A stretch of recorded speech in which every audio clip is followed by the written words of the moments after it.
Përshëndetje. Në këtë tutorial do të flasim për funksione. Ne i kemi përmendur, por këtu do të flasim gjithësisht se çfarë janë funksionet, pse janë të nevojshme dhe ku përdoren ato.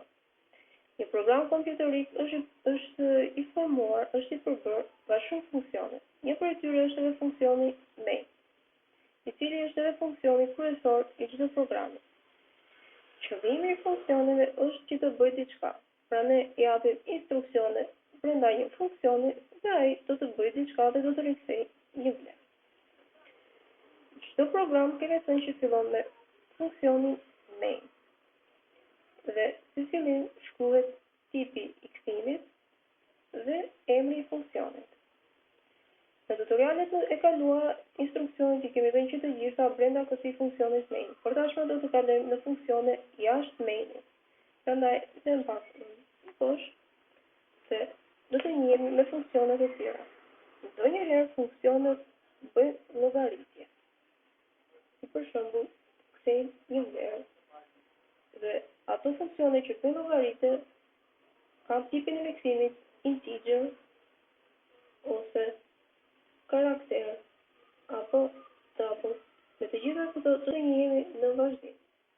Por kemi edhe funksione të cilat nuk kthejnë asgjë, por vetëm afirmojnë. Dhe këto funksione janë funksionet void.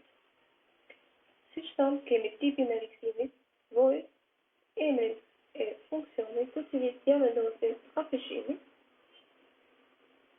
prapat rrumbullake, prapat qarkulloshe. Atëherë, thamë që ky funksion nuk do të kthejë asnjë, por thjesht do të afishojë një tekst në ekran. Afishimi është emri i tij, të cilin ne mund t'ia vendosim si të duam. Brenda klapave rrumbullake vendosen parametrat, të cilat do të flasim më vonë. Dhe klapat qarkulloshe janë ato të cilat quhen si trupi i funksionit, brenda të cilave vendosen instruksionet. Dhe ajo që ne duam të bëjmë është thjesht të afishojmë diçka në monitor. Ne do të afishojmë që ky është një funksion void. Vendosim dhe live për ta kaluar në një rrjeshtër. Atëherë, ky është funksioni jon, i cili thjesht do të afishojë këtë pjesën këtu në ekran. Por fillimisht ne duhet që ta therasim këtë funksion. Mënyra se si thërritet është kopimi dhe vendosja brenda funksionit kryesor main. Kjo është arsyeja pse ky funksion quhet funksion kryesor. Pasi çdo funksion tjetër që do të vendosim jashtë tij, do të na duhet që të rrasim. Në qoftë se përpiqemi që ta ekzekutojmë, që ta kompilojmë, atëherë do të na shfaqet një error.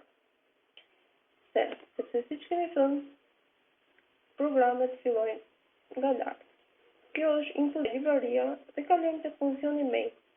Kur kalojmë te funksioni main, kalojmë te kjo afishimit. Te kjo thërritje funksioni, por ne nuk dim gjë se çfarë është ky funksion, sepse nuk kishim asgjë më përpara rreth kësaj, prandaj na det ky error. Në mënyrë që të rregullojmë kodin tonë, ka dy mënyra. E para është vendosja e funksioneve përpara funksionit main në mënyrë që në fillim të bëhet inkludimi i kësaj, importimi i kësaj. Më pas, kur vim këtu se kompjuteri e kupton që ky qen ka një funksion, dhe thotë, "Ok, unë do ta mbaj mend këtë funksion." Dhe kur arrin tek pjesa main, atëherë dhe shkon tek thërritja e funksionit afishimi, ai e kujton dhe kthehet lart për të afishuar këtë tekstin këtu. Dhe ta provoj. Ja ku doli rezultati. Ky është një funksion void. Pra duhet të kemi parasysh që programet kompjuterike fillojnë me renditjen nga lart dhe vazhdojnë poshtë. Një mënyrë tjetër për të thërritur funksionin është edhe vendosja e funksioneve prototype. Në qoftë se për arsye të veçantë ne duam që funksionin main ta mbajmë sa më lart, funksionet e tjera poshti, ajo që mund të bëjmë është të vendosim një funksion prototype, cili vendoset duke kopjuar këtë pjesë dhe vendosur këtu me një pikëpresje në fund. Ajo çfarë do të bëjë programi kur kompilohet është inkludimi i kësaj, importimi dhe kur arrin këtu, ai e kupton që diku në programin tonë është një funksion i cili e ka emrin afishimi.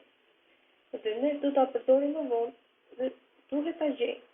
Kur arrin tek pjesa int my dhe e has funksionin afishimi, programi kërkon më poshtë për këtë funksion me qëllim që ta ekzekutoj. Le ta ekzekutoj. Dhe ja ku do historisht i njëjti kod. Në tutorialet e tjera do të merreni me funksionet të cilat hasin parametra.